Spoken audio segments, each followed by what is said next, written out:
What I'm seeing in terms of AI compute is I've never seen any technology advance faster than this. The artificial intelligence compute coming online appears to be increasing by a factor of 10 every 6 months. But the plus side of AI is that I think productivity will increase dramatically. We really are on the edge of probably the biggest technology revolution.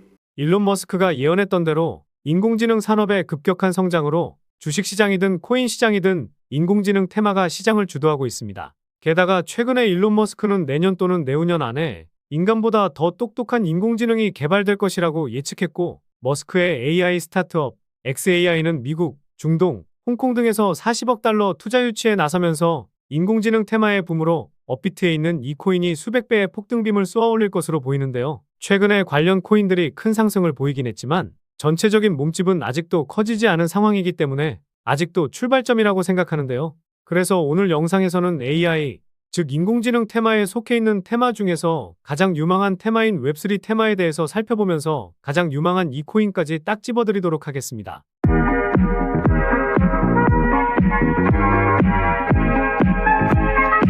안녕하세요, 보라아빠입니다. 주식이든 코인이든 진정한 투자자라면 다른 투자자들이 어떤 것에 관심을 가지고 있고 어떤 테마에 투자가 몰리고 있는지 확인하는 것도 상당히 중요한데요. 실제로 코인마켓캡에서 트렌딩, 이 옆에 있는 더보기를 눌러서 보면요. 옴니코인부터 보카코인 등의 코인이 보이는데요. 여기서 옴니코인은 레이어 1 코인이지만 에고코인은 디파이와 디앱 테마에 속해 있고 온도코인은 RWA 테마에 속해 있습니다. 그리고 지노코인과 톤코인은 디파이 테마에 속해 있는데요. 코인 시장 변동성이 커지다 보니 전체적인 시장 분위기가 좋다고 말할 수는 없지만 시장의 관심은 아직도 디파이나 RWA 그리고 디파이 테마에 대한 관심은 여전하다고 볼 수 있습니다. 결국 지금 시장에서 우리와 같은 투자자들이 웹3나 RWA와 같이 AI라는 큰 테마에 관심이 쏟아지고 있고 우리 시청자분들도 이런 시장 분위기를 제대로 읽어야 테마가 상승할 때 소외되지 않고 수익을 챙길 수 있다는 건데요. 그런데 최근에 구독자도 많이 늘고 있고 시청자분들의 관심이 늘어나고 있어 영상 제작하는데 힘이 많이 됩니다. 영상 시청 전 구독과 좋아요 한 번씩 눌러주시면 감사하겠고요. 구독은 안 누르시더라도 좋아요는 꼭 한 번씩 눌러주시면 감사하겠습니다. 그리고 업비트나 빗썸과 같은 원화 거래소에 상장되어 있지 않지만 곧 상장 예정인 코인이라는 등 해외 거래소에도 상장되지 않은 비상장 코인을 판매하는 등 이런 행위는 하지 않고 있습니다. 거래소에 상장되어 있는 코인만 안내해드리고 있으니 이 점 참고해 주시기 바라겠습니다. 그래서 웹3 시대의 핵심은 바로 탈중앙화라는 것을 대부분 아실 겁니다. 유튜브나 여러 기사들로 웹3에 대해서는 정말 많이 접해보셨을 텐데요. 현재 유튜브에서 웹3 코인 관련된 영상을 다루는 유튜버들이 많이 있습니다. 저도 보면서 공부가 되는 영상도 많이 있는데요. 하지만 사실 특정 코인을 웹3 코인이라고 정의하기에는 어렵다고 생각합니다. 그 이유는 우리가 현재 거래하고 있는 모든 코인 중 90% 이상은 탈중앙화 코인입니다. 덱스, 클라우드, P2E, NFT, 메타버스 이런 테마들도 전부 웹3 관련 코인이라고 생각하면 좋습니다. 어떻게 보면 인공지능이라는 큰 범주 안에 웹3 코인이 있고 말씀드린 여러 가지 테마들도 서로 연관성이 크다고 볼 수 있다는 건데요. 그러면 과연 비트코인이 1억을 넘어서고 주식만 하던 투자자들도 코인 시장으로 넘어오고 있는 가운데 미래의 첫 테마 중에서 어떤 코인이 가장 수혜받고 미래 전망이 좋은지 개인적인 생각을 말하자면 바로 덱스 테마 코인들이 가장 많은 성장을 보일 거라고 생각하고 있습니다. 코인 투자자들 그리고 우리 시청자분들은 현재 CEX 거래소를 이용하고 있을 겁니다. 하지만 CEX 거래소에는 몇 가지 단점이 있죠. 지금부터 중앙화 거래소의 단점을 살펴보도록 하겠습니다. 중앙화 거래소 단점은 크게 두 가지가 있는데요. 첫 번째, 검열과 투명성 부족. 두 번째는 보안 문제입니다. 현재 중앙화 거래소 문제점은 계속해서 터지고 있습니다. 작년에 터졌던 고파의 사태는 아직도 해결이 안 된 사건이죠.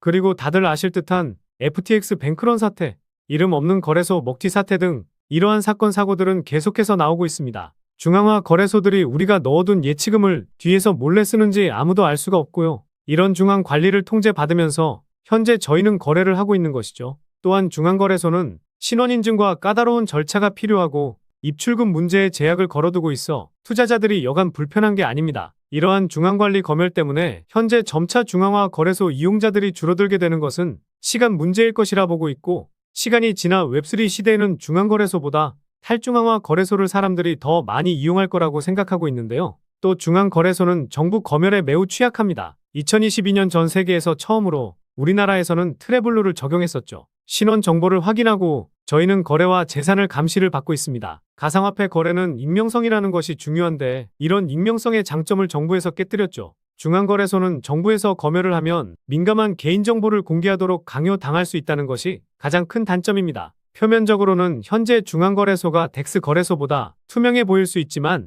중앙거래소는 자금을 오용하는 거래소들도 분명히 있을 겁니다. 그래서 중앙거래소는 이러한 단점 때문에 이용자들이 점점 줄어들 가능성이 높습니다. 그리고 중앙화 거래소의 두 번째 단점은 바로 보안 문제인데요. 중앙거래소는 중앙 데이터베이스 지갑 서버 등 단일 지점으로 운영되는 경향이 있으면 이는 한 번의 해킹으로 엄청난 자본의 손실이 발생할 수 있다는 겁니다. 거래소가 한 번 해킹이 당하면 우리의 소중한 자산이 손실이 될 수 있고 어디 가서 보상받을 수도 없겠죠. 이러한 문제점 때문에 앞으로 중앙거래소보다 탈중앙화 거래소 이용자가 점차 늘어나면서 덱스 테마 관련 시장이 엄청난 수혜를 받을 것이고 실제로 그러고 있습니다. 그래서 덱스 거래소의 장점을 말씀드리면요. 통제를 안 받고 누구나 개인 지갑만 있으면 거래소를 이용할 수 있는 장점이 있습니다. 그리고 익명성을 보장하는데 바로 프라이버시를 지켜준다는 거죠. 덱스는 메타마스크 지갑만 있으면 누구나 이용할 수 있고 중앙거래소는 귀찮은 KYC 인증을 거치지 않으면 거래조차 못하지만 덱스 거래소들은 이러한 개인정보를 아무것도 요구하지 않기 때문에 익명성을 보장해줍니다. 그리고 중앙거래소와 다르게 보안이 강점인데요. 분산형 거래소 유형에 따라서 해커가 모든 사용자의 자금을 표적으로 삼고 훔칠 수 있는 중앙화된 지갑이 없기 때문에 탈중앙화 거래소는 중앙화 거래소보다 더 높은 보안을 제공하는 강점이 있습니다. 그리고 검열 부분에서도 큰 장점을 가지고 있는데요. 거래를 할 감시하는 중앙기관이 없고 현재 업비트나 빗썸 거래소 같은 경우 거액의 돈을 매매할 경우 이상 거래 감지로 정지를 당하는 부적절한 제재를 받을 수 있게 된다는 거죠. 이러한 중앙거래소와 달리 덱스 거래소는 통제를 안 받으면서 검열과 제재를 당할 일이 없다는 큰 장점이 있습니다. 이러한 장점을 비교했을 때 확실히 탈중앙화 거래소의 장점은 크죠. 자, 그런데 시청자분들께 질문 하나 해볼게요. 만약 여러분들이 100억 이상 굴리는 투자자라고 가정하고 중앙거래소를 통해서 감시를 받으면서 거래하는 것이 마음이 편하실까요? 아니면 익명성이 보장되는 탈중앙화 거래소를 이용하는 것이 더 좋으신가요? 아마 대다수는 탈중앙화 거래소라고 대답을 하실 겁니다. 사실 저와 같은 소액 투자자들은 중앙거래소나 탈중앙화 거래소 아무거나 이용해도 차이점을 못 느끼겠지만 100억 이상 큰 돈을 굴리는 투자자라면 탈중앙화 거래소를 아마 더 선호하게 될 겁니다. 100억 부자가 되실 수 있게 제가 좋은 코인들 많이 발굴해드리도록 하겠습니다. 그래서 이미 현재 수많은 거물 투자자들은 미래에는 중앙화 거래소가 없어지고 탈중앙화 거래소가 새로운 시대를 열 것이라고 말을 하기도 했는데요. 또한 삼성전자 투자자 회사인 삼성넥스트가 탈중앙화 거래소인 크립톤에 투자를 했다는 것은 잘 아실 겁니다. 대기업도 진출하려는 탈중앙화 거래소라는 것이고요. 그리고 FTX 거래소 여파로 중앙거래소들이 사람들에게 많이 신뢰를 잃고 회복하는 단계이긴 하지만 앞으로는 덱스 거래소 인기가 꾸준히 증가할 추세로 보고 있습니다. 그리고 여러분들이 직접 중앙거래소랑 탈중앙화 거래소를 이용해보고 그 차이점을 몸으로 느껴보면 탈중앙화 거래소의 장점이 더 많다는 걸 깨닫게 되시면 미래의 탈중앙화 거래소가 무조건 상승할 수밖에 없는 이유를 알게 되실 겁니다. 그래서 투자 포트폴리오에 덱스 관련 코인이나 웹3 관련 코인은 하나씩 넣어두시는 것이 좋겠습니다. 비트코인도 1억을 찍은 가운데 웹3 붐이 일어나면 관련해서 많은 코인들이 상승을 보이겠지만 거래소가 없으면 웹3 시대가 형성되기에는 조금 힘들 거라 생각하기 때문에 덱스 거래소는 웹3 시대의 심장 같은 역할이라고 생각합니다. 그러므로 웹3 코인에 관심이 있으신 분들을 위해 관련 코인들 빠르게 한번 알려드리면서 가장 큰 상승을 보일 코인 딱 정해드리도록 하겠습니다. 첫 번째로 다양한 블록체인 네트워크 간 상호 운용성을 제공하고 있는 폴카닷입니다. 두 번째로 블록체인 기술을 사용하여 탈중앙화된 애플리케이션을 구축하는 데 초점을 맞춘 카르다노입니다. 세 번째로 분산형 스토리지를 구축하고 운영하고 있는 파일코인입니다. 다음으로 고성능 블록체인으로 초당 수백만 건의 거래를 처리할 수 있는 솔라나입니다. 그리고 블록체인과 외부 데이터 소스를 연결하는 블록체인 프로토콜인 체인링크와 블록체인 간 상호 운용성을 제공하는 탈중앙화된 인터넷 프로토콜인 코스모스도 있습니다. 마지막으로 이 히든 코인에 대해서 말씀을 드려보려고 하는데요. 일단 이 코인은 해외 거래소에도 상장은 되어 있지만 업비트에서도 거래가 가능합니다. 그리고 디파이, 즉 분산 금융 애플리케이션 구축을 위해 특별히 설계된 개방적인 레이어 1 블록체인으로 웹3 테마에 포함되어 있는데요. 그런데 많고 많은 웹3 코인 중에서 왜 이 코인의 비중을 크게 담아도 되는지 설명드려보려고 합니다. 먼저 가격적으로 많이 저렴해졌죠. 1차 파동이 나왔었지만 전고점 대비해서 벌써 반토막이 났습니다. 상승이 나오기 전 가격까지 내려온 건데요. 단순하게 가격이 저렴해졌다고 해서 이 코인에 주목해야 된다면 말이 안 되죠. 그래서 이 코인에 주목해야 하는 두 번째 이유는 수많은 VC 기업, 벤처 캐피탈에 많은 자금을 조달받은 상황이기 때문인데요. 우선 바이낸스 랩스에게 투자금을 받기는 했지만 제가 관심 있게 보는 것은 점프 크립토. 이 벤처 캐피탈이 주는 힌트를 제대로 캐치해야 된다는 겁니다. 이 기업이 투자한 코인들을 살펴보니까요. 가장 많이 투자한 코인은 루나였었네요. 물론 루나 코인이 결과론적으로 잘못되긴 했지만 한 코인에 10억 달러, 우리 돈으로 1조 3천억이 넘는 자금을 투자할 정도로 자금력이 상당한 벤처 캐피탈입니다. 그래서 다음으로 투자를 많이 한 수익 코인, 이 수익 코인에는 3억 달러를 투자했죠. 우리 돈으로 약 5천억 정도 되는 자금인데요. 업비트에 상장하고 쭉 빠지긴 했지만 결국 500% 상승이 나왔습니다. 최근에 비트코인이 상승해서 그런 것도 있지만 신고가 랠리를 계속해서 이어나가고 있는 상황인데요.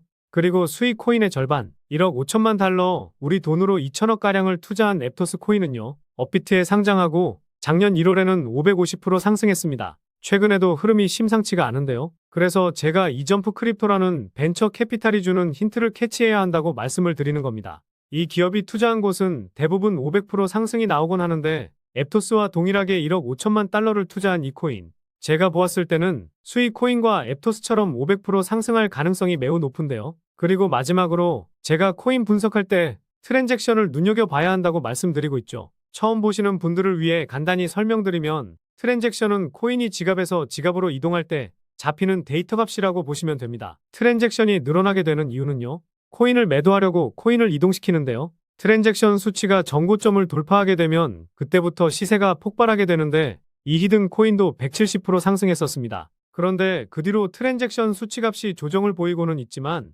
일 단위 수치값이 작년 대비해서 평균치가 3배가량 늘어났다는 것에 주목해 볼 필요가 있는데요. 최근 상승이 시세의 끝이었다고 한다면 이제 시세가 끝났으니 코인을 이동시킬 필요도 없을 텐데 고점 대비 50%가량 빼버리고 여기서 다시 한번 물량을 크게 모아가려는 의도라는 합리적인 의심을 할 수 있다는 겁니다. 게다가 앞서 말씀드린 점프 크립토라는 기업이 수위와 앱토스처럼 큰 자금을 투입한 만큼 최근에 170% 상승보다 더 큰 상승을 만들기 위한 움직임이 조만간 나올 가능성이 높은 상황입니다. 그래서 이 코인이 500% 상승한 수위와 앱토스처럼 상승 가능한 이유를 정리해드리면요. 1번, 가격적인 메리트. 2번, 수많은 벤처 캐피탈의 투자, 특히 점프 크립토의 수상한 투자 금액. 3번, 트랜잭션 수치의 급증, 이후 평균치가 상승했다는 점. 이렇게 요약해 볼 수 있겠습니다. 결국 이슈, 가격, 명분이 갖춰진 코인이라 볼 수 있겠는데요. 오늘 분석 영상을 통해서 차트라든지 설명을 듣고 이 코인이 어떤 코인인지 눈치채셨을 시청자분들도 계실 수는 있을 텐데요. 그런데 이 코인을 영상에서 말씀드리면 다른 유튜버들이 코인 알아가고 자기가 분석한 것 마냥 분석 영상을 똑같이 올리더라고요. 짧게는 이틀, 길게는 3일 정도 분석하면서 우리 구독자분들이 편하지만 크게 수익 보셨으면 해서 이렇게 분석해드리고 알려드리는 건데 파렴치한 유튜버들이 제 분석을 카피해가면 저도 분석한 보람이 없어지게 되더라고요. 그래서 새로운 시장을 만들고 있는 인공지능 테마, 그리고 웹3 테마에서 아직도 덜 오른 이 히든 코인으로 수익 좀 챙기고 싶으신 분들은요. 영상 중앙에 보이는 번호, 이게 제 개인 번호인데요. 이 번호로 웹3라고 문자 메시지 보내주시면 바로 공개해드리도록 하겠습니다. 코인명이 무엇인지 알아도 수익을 극대화하기 위해서는 매수, 매도 타점이 상당히 중요하기 때문에 가격적인 전략까지 모두 알려드리도록 하겠습니다. 지금까지 제가 영상에서 소액으로 투자해 보실 만한 코인들 말씀드렸었는데 이번 히든 코인은 비중 좀 실어도 될 만한 코인으로 준비해 봤으니까요. 비트코인 1억 가는 동안 수익 못 내셨다면 이 코인으로 수익 좀 짭짤하게 챙기셔서 그동안의 아쉬움을 털어내 보시기 바랍니다. 그리고 저도 스팸 문자가 엄청나게 들어오고 있고 다른 영업자가 아닌지 확인하기 위해 댓글로도 핸드폰 뒤 4자리 남겨주시면 제가 빠르게 확인할 수 있으니까요. 댓글도 꼭 남겨주시기 바라겠습니다. 그럼 다음 영상에서도 좋은 분석 영상으로 찾아뵙겠습니다. 시청해주셔서 감사합니다.